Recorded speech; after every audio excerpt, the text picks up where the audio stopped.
this is crazy that if we can do this, then we can do things that aren't associated with mainstream education. Exactly. There were definitely so many, shifts in thinking. There were, again, a lot of positives that's happened, a lot of negatives that have happened. And I think we're still actually sorting through a lot of that right now, which is interesting. I think so too.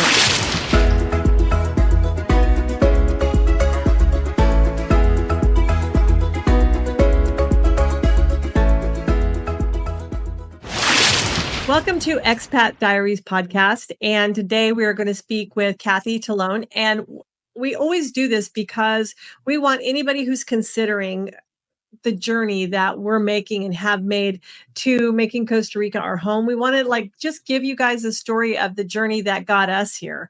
And if anything, if one thing can make your experience better, then that's what we want to do.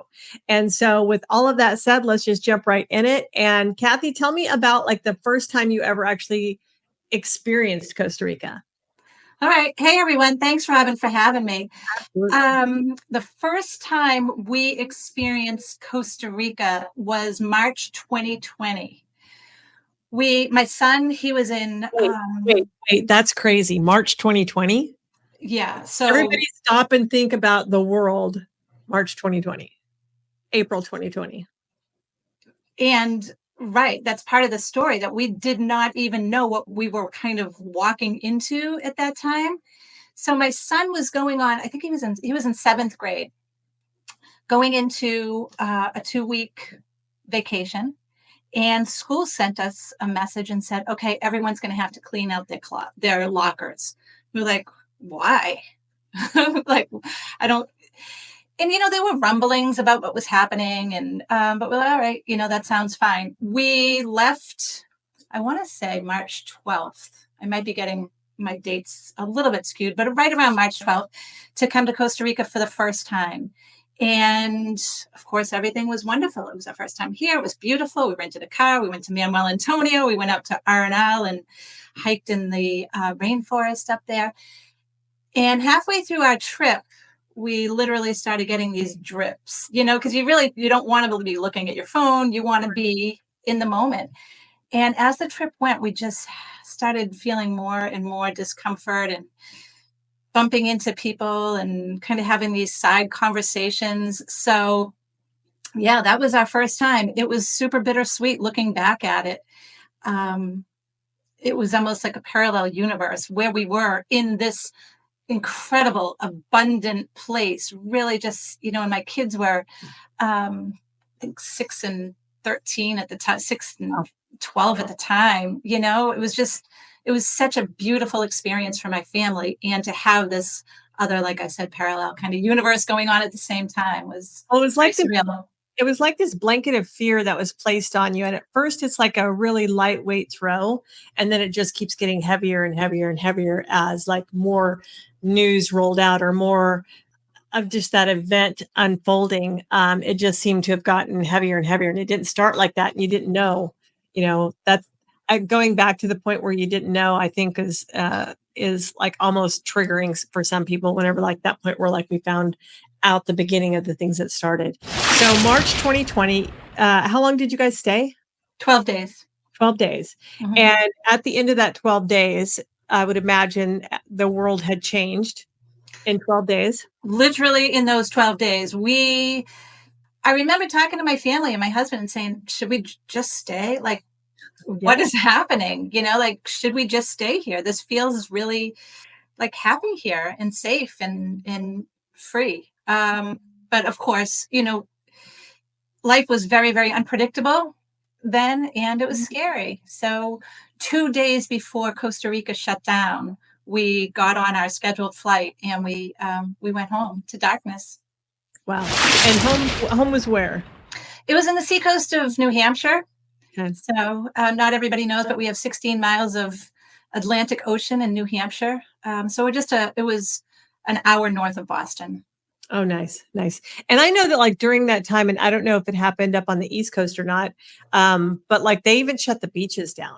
You were not even allowed to be outside on the beaches. Some friends of mine had some vacation property in Florida and they had like those construction blockades, so that all of the accesses to the beaches you couldn't get to, which was, to me, ridiculous. And even think about Florida, in a state where, Ron DeSantis, runs that right there, that even happened in a state that was doing its best to just stay open for everybody, and that we went down there and couldn't even walk on the beach.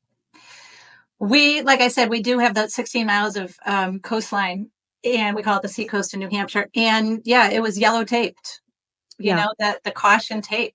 And I feel like that wasn't, the first or second step, because that was March, April.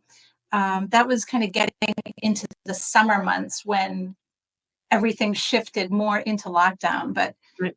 it's hard to really wrap our brains around that time. It was so. So during that time, you're in New Hampshire, and at what point did you go? I mean, I'm sure the conversation was ongoing. Like, we're living in this turmoil, and we know that there's a beautiful place over here that is screaming our names. Like, what did that look like during that time?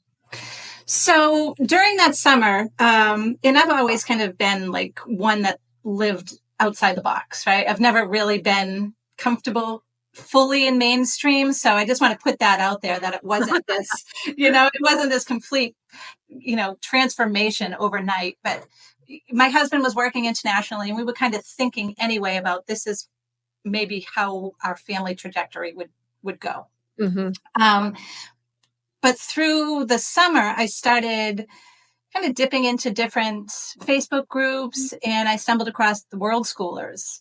And the World Schoolers, it's not necessarily a closed community, it's more of a concept. So it's unschooling, it's world schooling, it's homeschooling, it's any sort of way of like an alternative education for your children. Right. I started getting into that because I decided at that time that I was going to homeschool my second grader, because I felt like kind of the school groups in town and the parent groups in town, everybody was going a little crazy. So I was like, I think I'm just going to dip out of that, and I'm going to, work things the way that's going to work best for our family. So I started following the World Schoolers, and they were all over the world, and they were living their life, and things did start closing, and that was really interesting, because you have families in Africa, you have families in Europe, everywhere, in Asia. And but that was really when I started thinking, wow, if I did this, here is a supportive community, mm-hmm. because we need support in right. these big transitions. And that was my supportive group.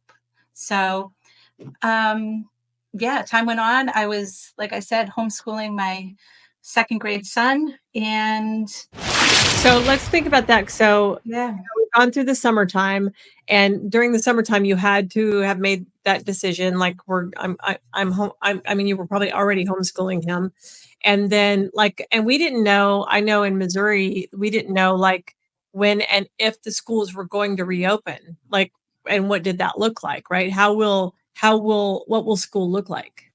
And so I think that there was a large community of people that were like, okay, this is our chance to look at it differently, even for someone who hadn't already been thinking that way.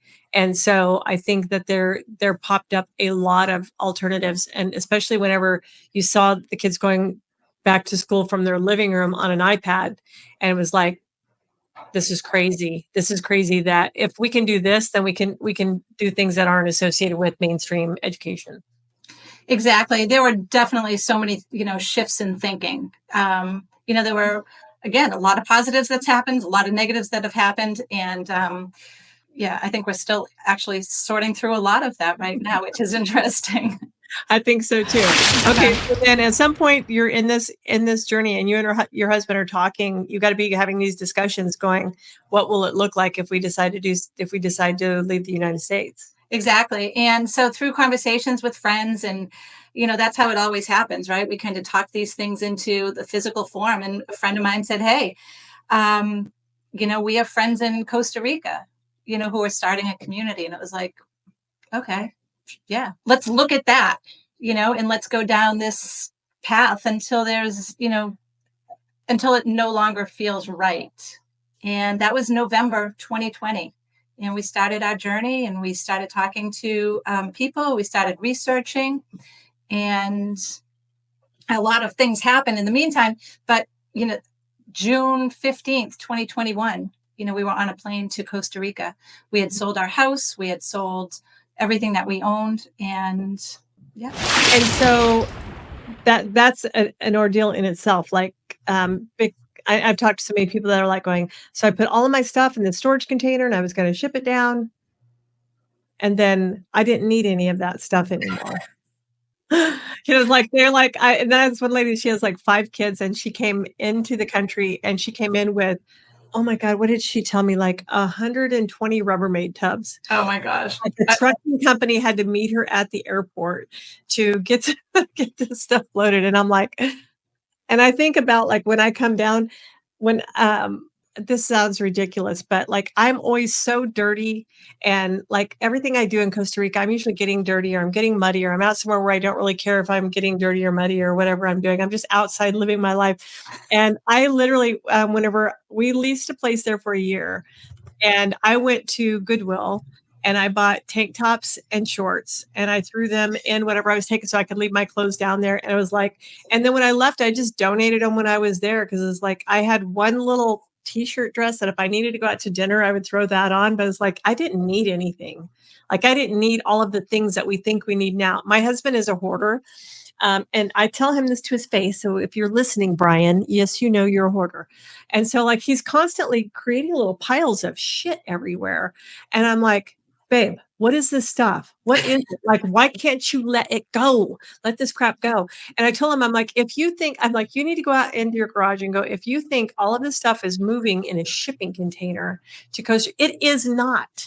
It is not. So the act of letting stuff go is painful for people. So how did you just do that? How did the kids do that?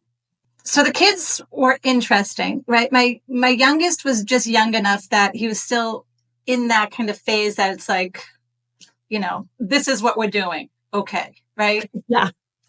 I mean, he definitely had a voice in it, but he was still at the age, he was, 8. And it's still, we got him young enough that he's just like, okay, this is what we're doing.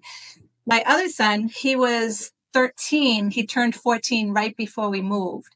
And I do feel like, honestly, we got him like days before maybe things could have changed. But he was never into like a lot of sports. He never had like groups or cliques of kids. And I do understand that age can be really difficult for a lot of families to switch direction. So it just worked for our family. Everything kind of worked out.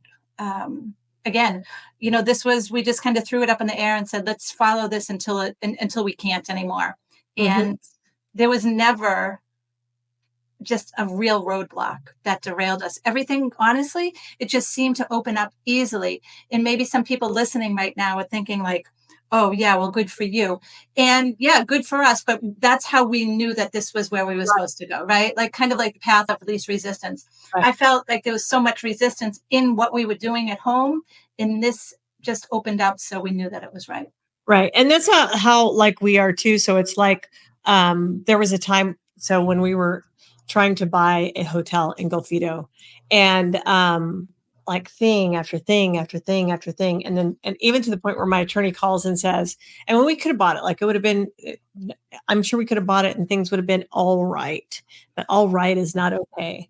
And so my attorney finally called and he says, Robin, you can buy, no, he said, Robin, you can buy this property. You just sign this paper that says you will not hold me liable if things go bad, if they come in and do this thing, there is no permits, blah, blah, blah. And I was like, okay, I pay you to advise me. And if we're in the middle of our due diligence and I kept getting a realtor that was like really shoving to get this thing closed like fast, like it's a fire sale and she really needs to get this. And poor Jen. Oh my God, what about us? I don't care about poor Jen. I care that I take the time to make sure that I do this right. And you, as my realtor, should care that I take the time to do this right too and make sure that everything is done properly. And she was so about getting poor Jen her money that she just kept trying to push this to a closing. And anybody wants to know, private message me and I'll tell you which realtor to not use.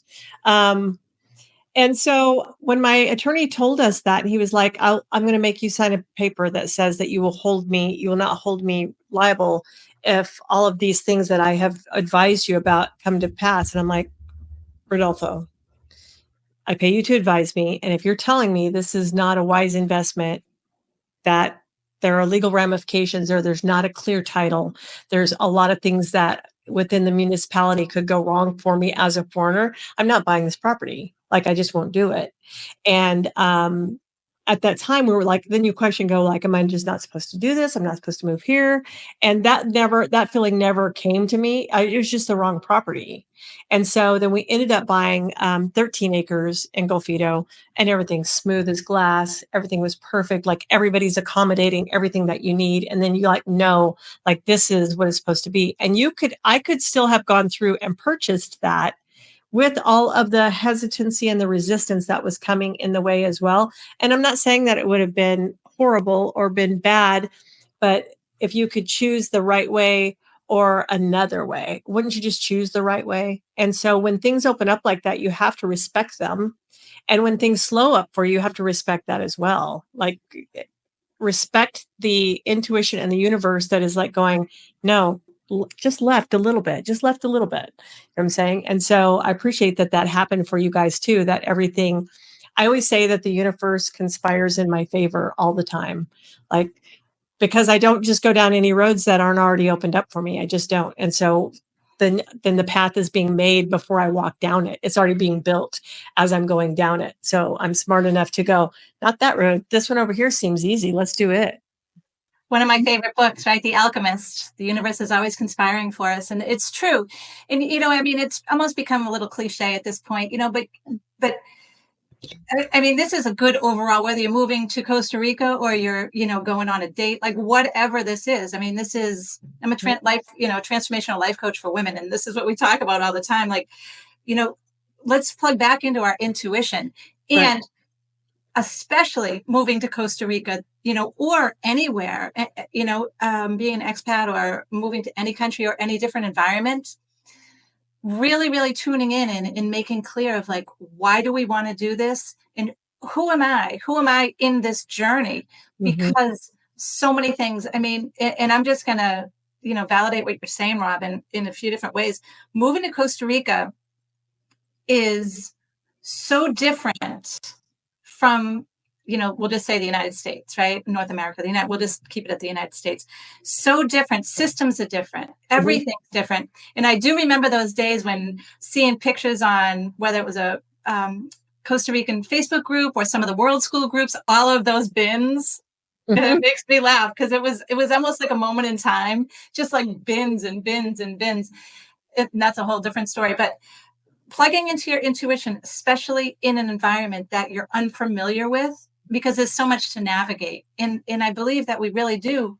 We can plug into the resistance and the red flags. There are green flags also. And go, okay, this is the way I'm going to go. But I really, I'm really happy for you, and I commend you for, honoring and respecting, the universe and saying, no, this doesn't feel right, because so many things can go wrong here. And we've seen that. I've been down here 3.5 years, and that's a huge reality. Right. And I bet things go wrong everywhere. Like, it doesn't matter where you're at. You're just now in an unfamiliar territory where you don't have all of the solutions that you've been raised with.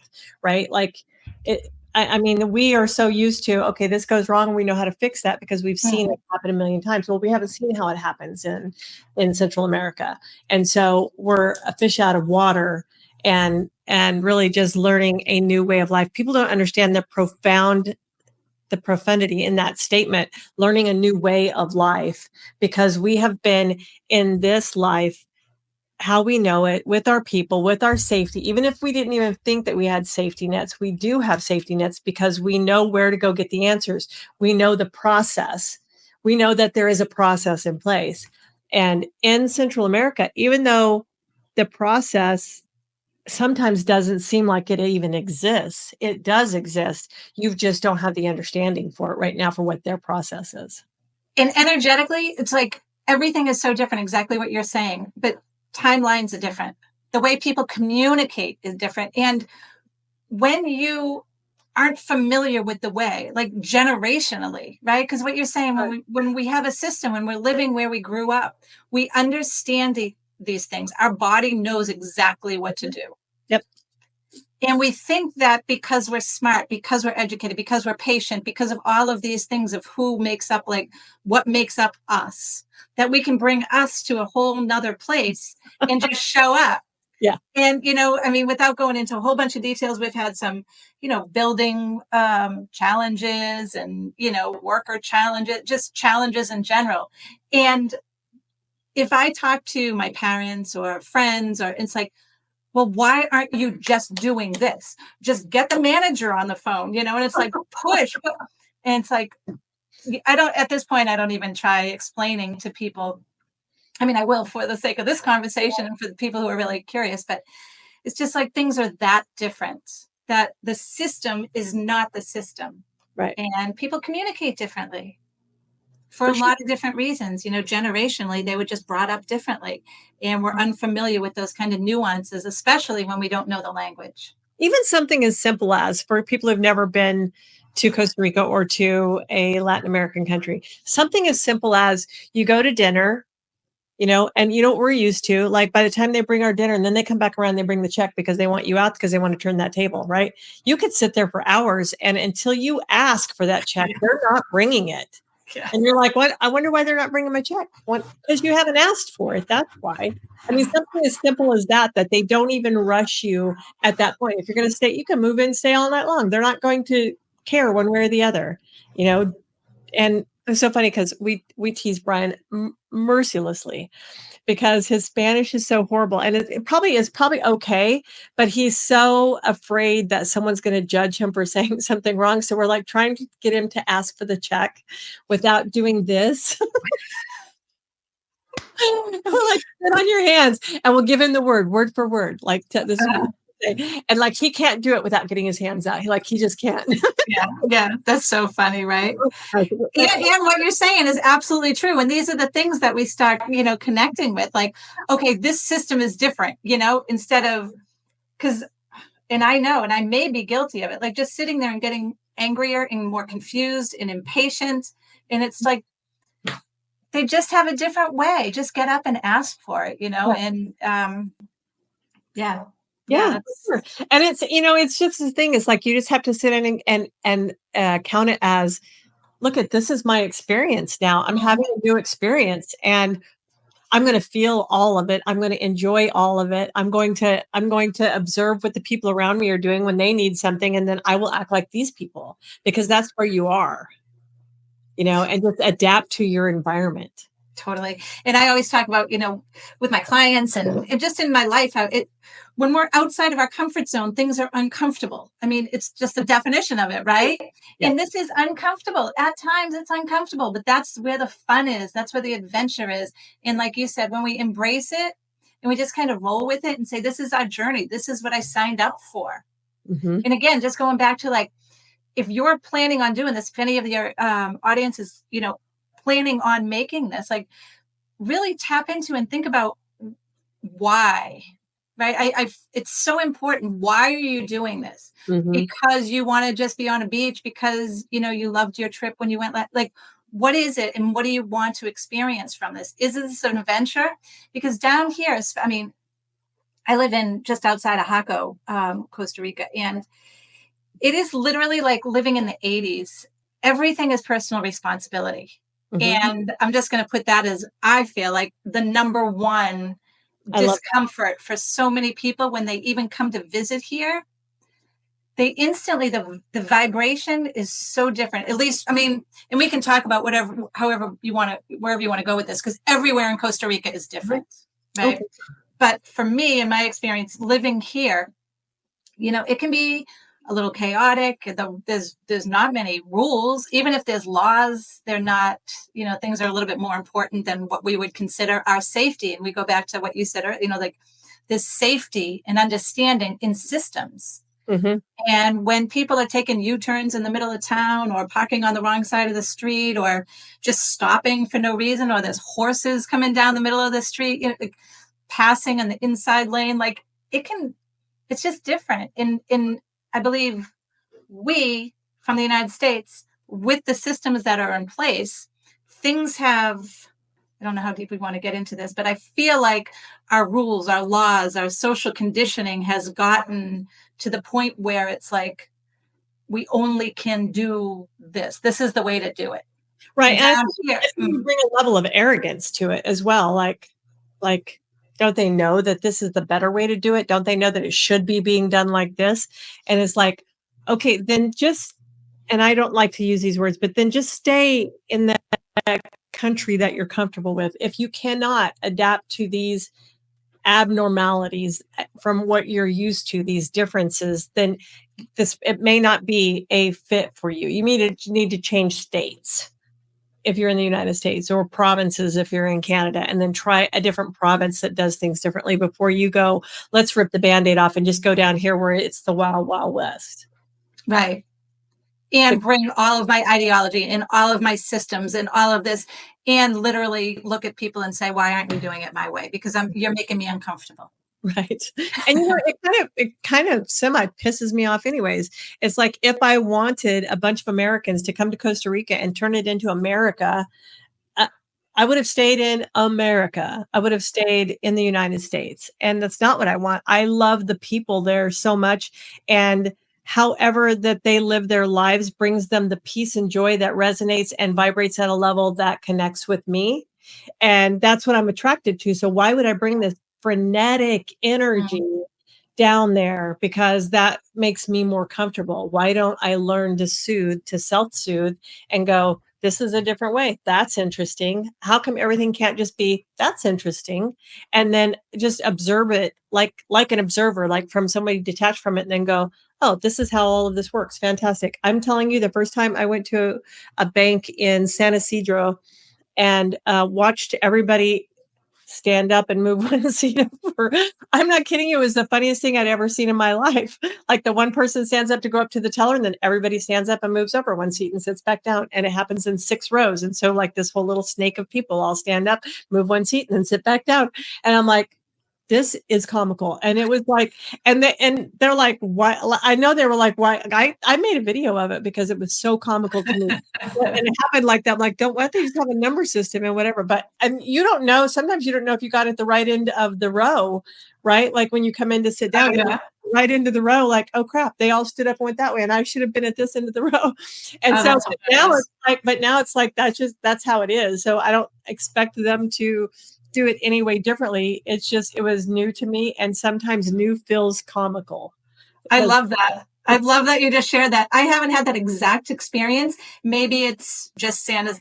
I can't remember. It's the bigger cities banking is usually. Oh my gosh, it was so funny, and plan to be there all day long because you may, and like just enjoy it, right? Because again, we want to talk to the manager and we want to like debate our point, like, but what about me? Kind of that energy, and it's like, but nobody cares. And the thing is that nobody cares about nobody cares, because if you texted someone and say, hey, I'm at the bank, like I've been here 2 hours longer than I thought, I'm sorry, I have to cancel that meeting. People are like, okay. Yes. So it's, nobody really cares. Right. And that's like the real discomfort, because with people caring and sticking to times, like this is the structure that unconsciously we may not even realize when we're living, in the United States, in that system. And something that we say as gringos, that I don't even know why it's not offensive to them, but it's not. But us going, it's Tico time. You know what I'm saying? Like, it's probably a semi-slam, right? I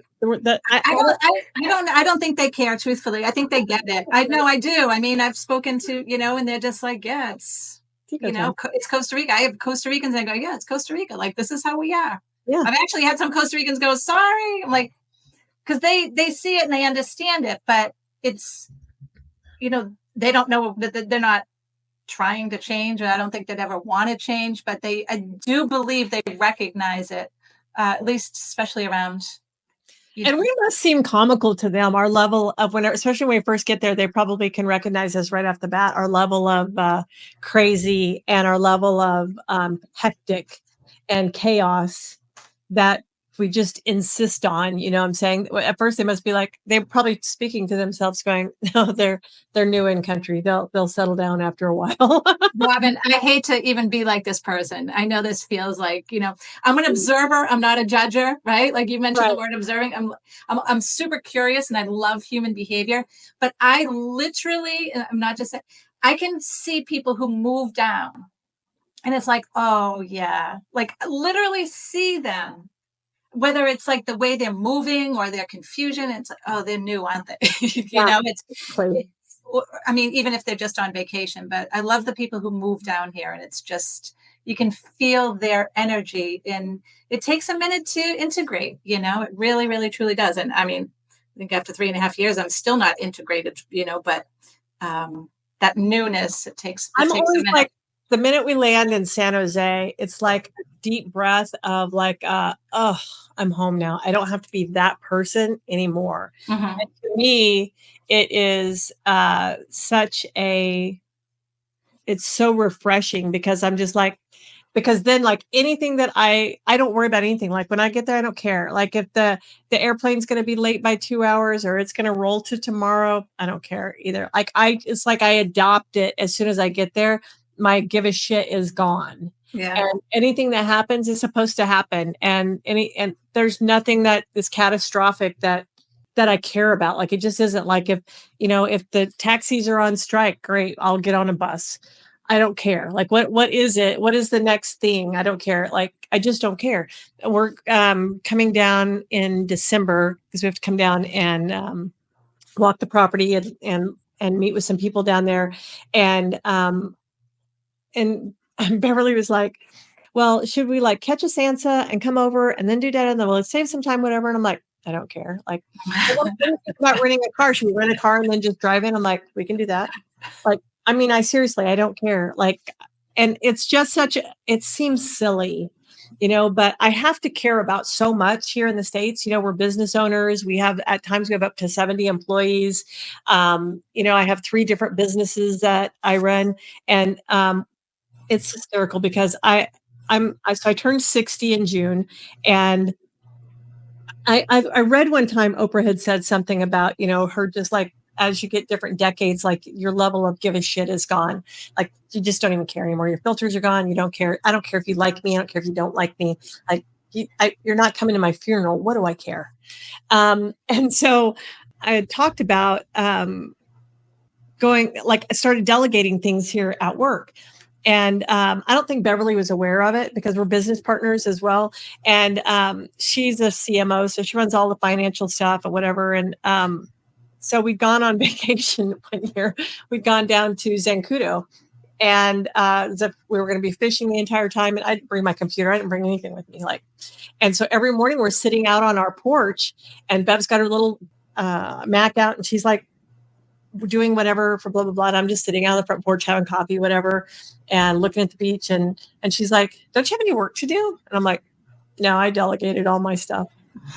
She's like, "What?" And I'm like, "I've been doing it for a year and a half. Like, I don't have to do anything every day. What I come to work and do every day is the things I want to do. I don't. There's nothing I need to do to run this company." And she's like, "Well, I didn't get that memo." And I'm like, "I mean, you're 54. I don't know why you're still doing all this stuff. I gave you an assistant to do all of this stuff for you, and you haven't delegated anything to her because you have control issues and trust issues. That's how you so sit there and work. I don't care." And so finally, so when we're coming down in December, she's like, "Oh my gosh, do you think I should bring my laptop with me?" And I'm like, "Yeah. I mean, if you feel like you need to, like if you don't think that Des can cover the stuff that you've been training her for this many years, I mean, whatever, do what you're going to do." She goes, "Well, are you bringing your computer?" I'm like, "No, I don't bring my computer. No." And she's like at all? And I'm like, "No, not at all. Like, I don't need it for anything." I said, "Why don't you try it? Try leaving it at home. Mm-hmm. And if you can survive." I said, "If not, we'll find an internet cafe somewhere, and I'm sure someone will loan you a thing so that you can go in and run the world again." But she hasn't gotten there yet of that letting go of stuff yet. And you just have to, and we all have stuff we need to do. But if you can't go 7 or 8 days, then you're missing the mark. And one of the things that I so will enjoy whenever we're down there full time is the fact that, yeah, we can create new businesses in Costa Rica if we want to be those frenetic, crazy people. But I think that once we get there, we're not going to want to be that. Yeah. Well, I think that's really great. I do believe that, my husband and I are still working, and everybody down here kind of has a different story. Some are working, some aren't working, some are creating, like you just said, creating new things, just kind of learning, being with the kids. And that's what I love also, because there's no system on who is doing this, right? Like back in the States, again, we're kind of grouped off. We're kind of in our little categories of, all right, this is you, and this is you, and this is you, and this is, and down here, everybody came from somewhere different.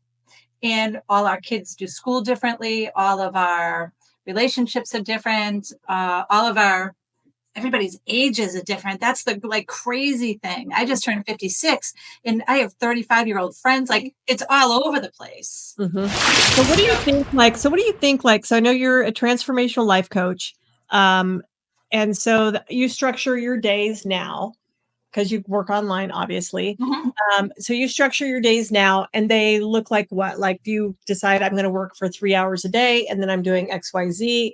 And then I know that your husband is still working as well. So what does that look like? So we need to make a living in Costa Rica. How do we do that? So the Costa Rican laws, and this is affecting my 17-year-old son right now, you are not allowed to work unless you are Costa Rican. I mean, for the most part, it is followed, not 100%, but it's in the high 90s. So you can own a brick and mortar business here. Right. But you have to hire all Costa Ricans. Right. So you can be the owner, but you can't hire like your kids or, officially. So that's difficult for him. So my point with that is being a digital nomad, like finding a different way to do that, working for, if you're a United States citizen, working for a company that's based in the United States where you can do phone work or things like that. So yes, we're both on the phones. That's completely legal. There's a lot of different ways of, whether you're going to be a tourist, long term, or you're going to become a resident, or if you're going to become a citizen. There's a lot of those things, and the laws change depending on kind of what status you have. But yeah, right now, me, my husband, and many of our friends are digital nomads. So I wake up in the morning. A lot of times, I like change. I don't like super routine. So yeah, my kids get out of school. I have to pick them up at 2. So everything that really happens between 8:30 and 2, and it's a lot of promotions. I have a podcast as well. It's called "And Then What Happened." I work with my clients. It's a combination, right? Because I did come down here not to have this like super structured lifestyle. And my husband and I are really, really good with, giving each other time. Like, hey, can you pick the kids up today? Because I have just a little extra thing, a few extra things that I want to do, or just have a little, time to myself. Mm-hmm. And so for your son who's 17, what does that look like in the future? So he can't work and earn money legitimately. And is he planning on going to university? And will that be in Costa Rica, or will that be online somehow? Or will that be going back to the States or Europe or wherever? So right now, our plan, or his plan, he is not, his plans don't include college or university. We're really setting up a bridge for him, right, to transition into this person of, how he wants to experience life, basically. In the world schoolers, and again, I told you at the beginning that, I've never really been kind of mainstream. I've never been like one who's I'm really, entrepreneur, and I was a beach bum and a ski bum for years, and always the adventurous. So my 17-year-old son, he surfs every day. He's incredibly, I believe, maybe he's mine, but he's brilliant, super, super smart. And he does a lot of research online. And so he's ready for a big adventure. Last year, actually 1 year ago, because we dropped him off at the airport on Halloween, he flew to Thailand by himself. As a 16-year-old, he met a group there. It was like a teen retreat. It was actually a world school group. So Right. he met some people from all over the world, and he was in Thailand for 2.5 weeks. Wow. Actually, no, I'm sorry. It was 4 weeks. He was in Thailand for almost 4 weeks. And then he flew back by himself, and that was a 35-hour trip. So Wow. things like that. And then over the summer, he worked at a friend's house on a farm, and did so. We're really trying to put him in different experiences. Hmm. But the high school that he goes to right now is 100% U.S. certified, so he'll have all of his paperwork if he ever really needed to do that. Yeah, he's like I said, he loves surfing, and he sees the business side of surfing and the adventure side of surfing. So, and he loves snowboarding. So in his mind, it's Bali, and it's Australia, and it's all of these places around the world to kind of dip in. And my husband has been in action sports for years. He also works internationally. So, networking. And I tell Leo's my son's name, all the time, like, I believe networking is one of the biggest gifts that you can give to yourself, Yep. because not only is it communication, it's, being in the right place at the right time. So if you want to surf, like, let's find someone who knows somebody in Bali who you can be a surf instructor, and then go from there and start carving surfboards, and then own a company, and Right. then judge surf contests. Like, where does that go? Right. Um, Yeah, so but he's got to get on his path. Like, what is your path?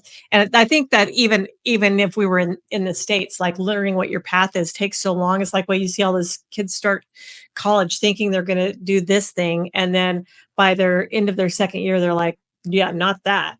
This. Let's change to this thing. And I think it just takes a while before you shake loose the things that your parents have put on you and told you that they think you'd be really good at this, you should do this thing. And then you discover what you actually do like. And that's just them gaining that independence, and learning that they have their own life. And I was talking to somebody the other day, this friend of mine, who he was like, I just don't, he goes, I was always afraid of year 18 for my kids because, like, what will that look like? Will they go off and then they're just going to be somebody else and I'll never get to see them again or whatever? Because he left home at 18 and never looked back. And he goes, I'm doing my best to invest in my kids so that that they always have a relationship with me. And he goes, I love having you as a friend because I see you have adult children and that you're still really close for them. So I know there's evidence that that can happen. And he's like, he goes, I just don't know how to navigate those waters. And I said, parenting from 0 to 18 is easy. That's the easy part because you're in control. You maneuver them and maneuver them, and you keep them from harm, and then you push them in the safe spaces, and then you bring them back from the dangerous space, and you get to do that. I said once they turn 18, or whatever age it is that you send them out into the world, you have to let go. And it's the hardest thing in the world is to let them go and let them go and discover who they are. And if I tell myself once, I tell myself 100 times a day. And my oldest son is 40, and my youngest daughter, my youngest child is 30. So I have 5 in between those 10 years right there. And I tell myself 100 times a day, mind your business. mhm. Literally, I say it to myself 100 times a day. Mind your business. This is not your business. Mhm. Until they come to me and go, what do you think? And at that point, now they're surrendering to, I think I need help again. And then I can step back in and then I can help guide them on that thing right there that they're asking for. But when they ask, that doesn't mean now you're invited to all of my life, every decision I make, because they're going to screw up and they're going to make mistakes. And then they're going to go, oh, that wasn't the right path. Let me turn down this one. And that's the hardest thing is to keep your hands off of it and to not all the time be telling them what to do and how to do it, what to do and how to do it. Let them find out who they're going to be. And trust, right? And that's part of it. It's like us as parents, I mean, my sole, hope is to help my son grow his wings. Mm-hmm. That was it, putting him on the airplane literally on Halloween 1 year ago, and saying, okay. Now, I mean, they have cell phones, and they have, and we've traveled a lot, so he knows who to ask and what to do. And, I mean, I think he texted my husband a few times, like, Dad, like, I need my, the boarding pass machine isn't working. Or so we were in a way with him the whole time, but just having that faith that, okay, he can do this because, and going back to Costa Rica, this is one thing. And I talked to my son, I think I asked him just a couple of weeks ago, like, do you think you'll ever regret like this time? So he's gone to ninth grade, 10th grade, 11th grade, and he's in 12th grade right now. Literally, that's his whole high school experience. Right. How will we, and I get really impatient sometimes because I want to kind of be out of this situation. I want to look back at it and say, oh, wow, that was, that looks cool. But having him as, do you think you're ever going to regret this? And he said, no, because there was so much growth, and he trusts himself in this environment. I mean, it's a very, very international community that we live in. And what a great mix of salsa, right? Of all of the ingredients that you put together, and that creates how you view life on the side of it, right? Like, it's so amazing. It's funny. So all of my kids have been to Costa Rica too, and like they all think they're all going to live there with me too. And if they do, they do great. I mean, if that's their journey, and if it's not, I don't care. I mean, I love you guys, but like my daughter is the only one that still lives in Missouri, and my sons are they're electricians. So I have two sons that are in the state of Washington working on some data center, and next month they may be in Nebraska. I don't know where they're going to be at. Cool. And I'm not like, oh my God, I'm so sad you're not right here by me. Go away, man. Go have some experience. Yeah. My other son is in Arizona. And so we had a big, huge trip that we had taken to Tinamaste. And like there was 12 of us going. And my oldest son, who lives in Arizona, was coming. It'd be his first trip to Costa Rica. And my second oldest son, Sawyer, he's like, Mom, I don't think I can go. And I'm like, oh my God, really? Why? Like, why can't you go? And we had gone in a few days early, and he's like, I like have $600 in my bank account. And, I've got this and this coming due. And I just don't think I'm going to have the money to do the thing. And I'm like, do you know how to go out? Like, could you tomorrow, like, make a Facebook post or make a couple of calls and go wire somebody's garage or do whatever and make $600? And he goes, yeah. I said, yeah. So buy the stupid ticket and get here, because experiences over things. You know how to make more money. This moment in time will never come again. And for you to not be part of it over $600 is the dumbest shit I've ever heard in my life. It keeps us small, right? It really keeps us small. And when we can create, good for you, Robin. I love that. I got goosebumps, honestly. I love that shit, because we can expand our life. And by him doing that, I don't know his, journey, but that's when we say, oh, wow, like there's so much more possibility now. Yeah. Again, it's growing those wings and saying, okay, I'm safe in what I do. I can use my imagination. I can be creative and look at all the ways. I didn't see that yesterday because I was living with blinders on, and I was concerned about safety and rules and all of these things, limitations. And now here I am, right? Yeah. And I always say, and I love this about Costa Rica, because, I mean, from everything we've kind of laid out, I think maybe the audience can understand, but the pendulum swings so big here. It at home, it may be just like this, and then maybe it goes a little, but here in Costa Rica, it is literally like, and I hate using the word hard, right? But struggles, different, challenging, to like the most incredible thing. We have macaws, literally. I mean, every single day we have macaws flying over our head. Right across the street, I can see it from here. There's a papaya tree in my neighbor's yard. And just this morning and all week, there's toucans on it. I mean, not even as high as my ceiling, eating papayas. We have monkeys in our backyard. We live a mile from the beach. So everything is perspective. And it's just super, super interesting, just bringing all of this back into like, this country and in my experience and in many of my friends' experience as well. I mean, my car sucks. Everybody's always like, hey, can you pick my kids up at school? My car broke, I'll tell you, the down in like Dominical, between Dominical and Uvita, there is there's a restaurant. For whatever reason, I'm blanking on the name right now. But at one point, so the same child, Sawyer, and by the way, Sawyer told me, like, at that moment, he was like, I don't know that that's the best parenting advice that you should be giving. Like, I don't know. And I'm like, he's like, I'm like, I've probably given worse advice, Sawyer. I mean, I mean, I've done worse than that. So don't With the judge bar. me. But that same kid, and at that time, he was in his 30s. And so that same kid, a few years later, he and I were coming down to stay at the treehouse, the place that we'd leased for a year, and I had gotten an opportunity to speak at a big conference last minute, and he was already booked to go, and I'm like, go down, just go down. You're gonna take the Sansa flight over to Capos, and then go out of the airport, and then the bus will stop there, and it'll take you into Uvita, and then either grab a cab or walk, and then just go stay at Flutterby, the hostel. Go stay at Flutterby for a couple of days till I get down there, because I'll be flying straight in from Miami. And he did all of that stuff, right? Like, and all by himself, like he flew in. And so anyway, I don't know if he missed the bus or it didn't come by or it didn't stop or whatever.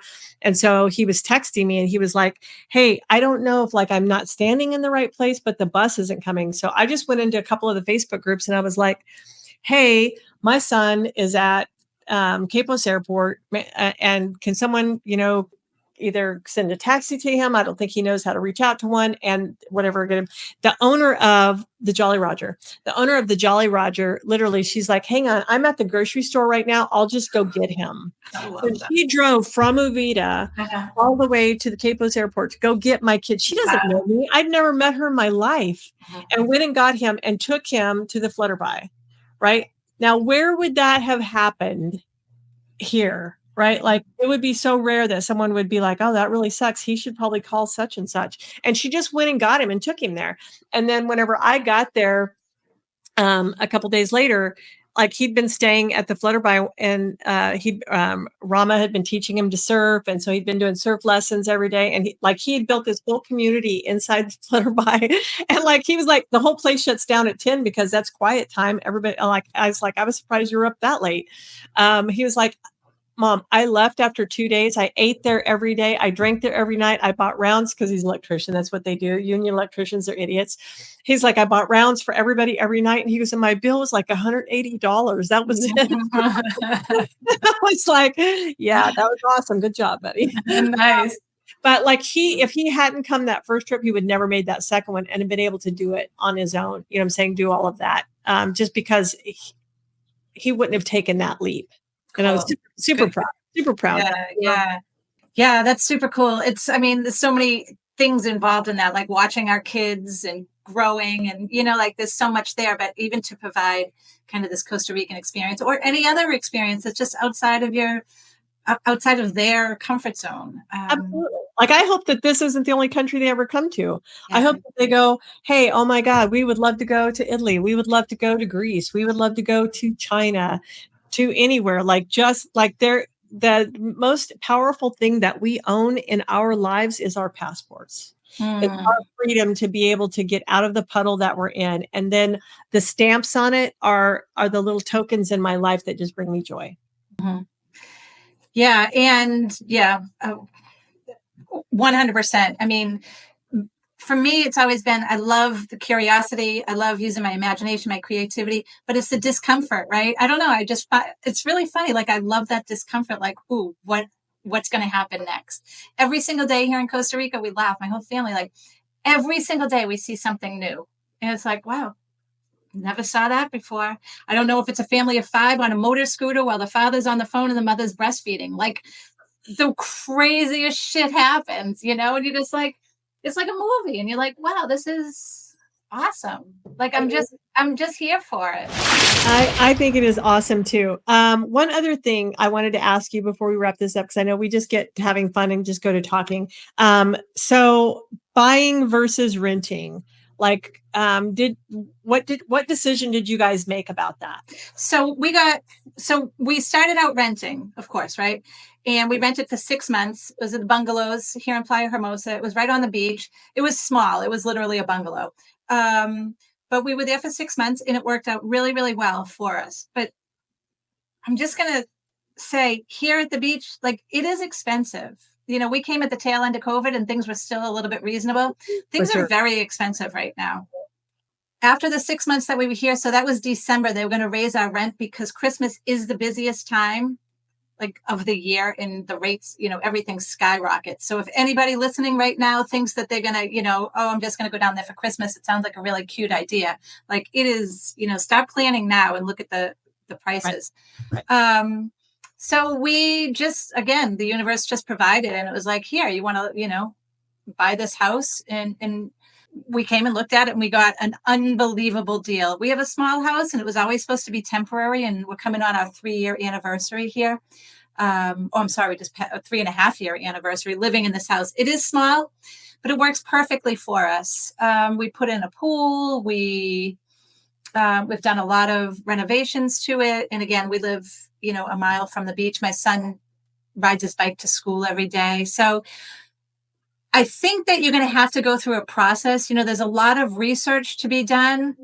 I don't know how to advise people for that. There's so many places in Costa Rica, and I think the first thing you need to do again is, and Robin, you and I talked about this on our, first call, to see if we were going to actually have this interview, but it's like deciding whether if you were from Costa Rica and you decided to go to the United States, where are you going to go? Where are you going to go? Because everywhere is different, right?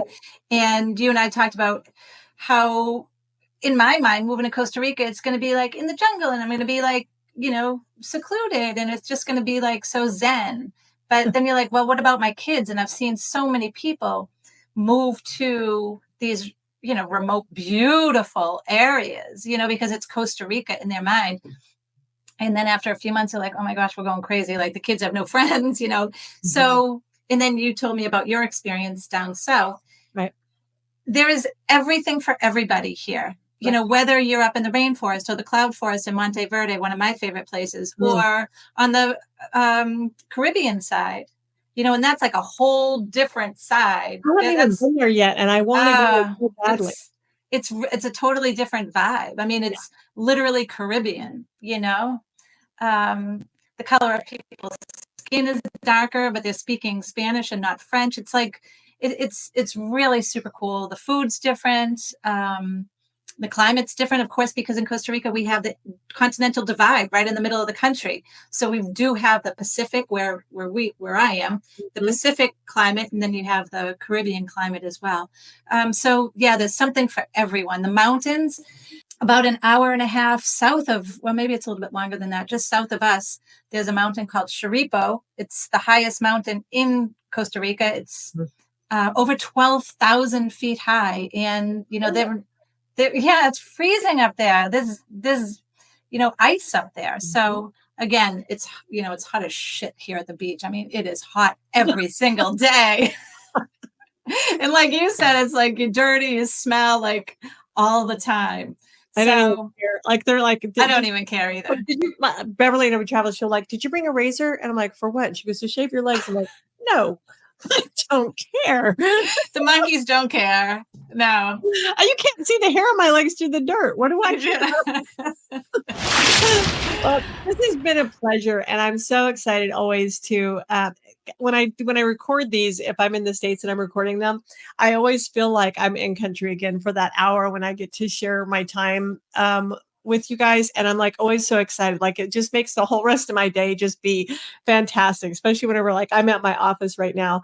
And it just makes it like I'm there with you, and I hear the sounds, and like I know the difference in the sound between a toucan whenever they're coming up, that clicking sound that they make, versus when you can hear the macaws coming over and you're like, oh my God, there's macaws somewhere, I can hear them. Mm-hmm. And so I go back to that whenever I'm sitting talking to you, like I'm already right there again, and I'm sweaty and dirty and whatever, and and I love that. So I appreciate the time that you spent with me, and it was an absolute pleasure. Well, I appreciate you having me on. This is really, really fun. I love talking about Costa Rica. There's so many nuances to it. There's so many different things to explore. And again, just for your audience, I think if I had one piece of advice, not that you're asking, but go on some of the Facebook groups. There's Facebook groups, and everyone is super, super helpful. Yeah, do some research before you come, and figure out who you are and why you want to make this change. Yeah, and make a few trips to different parts, and just go exploring. Like we literally just got in a car and just started driving. Yeah. And went, I wonder what this looks like. I Yeah. wonder what Atenas looks like. We loved that there. Then so just go exploring and spend a couple days, rent an Airbnb here, and then go down to this town and rent an Airbnb Yeah. there, and then go up into the mountains and do that, and then find the place. And you may not find a place at all. Then go to Panama. Keep Oh, going yeah, until you Panama's find great one. too. Yeah. Yeah, yeah, yeah. If you come to Costa Rica, rent a car. But thanks, Robin. It was so great to get to know you a little bit more. I appreciate the time. You too. I love it. And any links that Cathy has for how you can reach out to her if you're interested in becoming part of her community for transformational life coaching, I will drop all those links below. And for everybody else who's considering this transformational life coming to Costa Rica, just listen to all of the podcasts that we've been recording. They're all just the stories of people who've already made the journey, who've already gone through whatever hassles, have already learned and are still learning. Still learning. Yeah, what's next on the horizon of the Pura Vida lifestyle. So with that said, thank you, everybody. Have a great day. Have a great life. And just go and live your life Pura Vida. Hasta luego. Muchas gracias.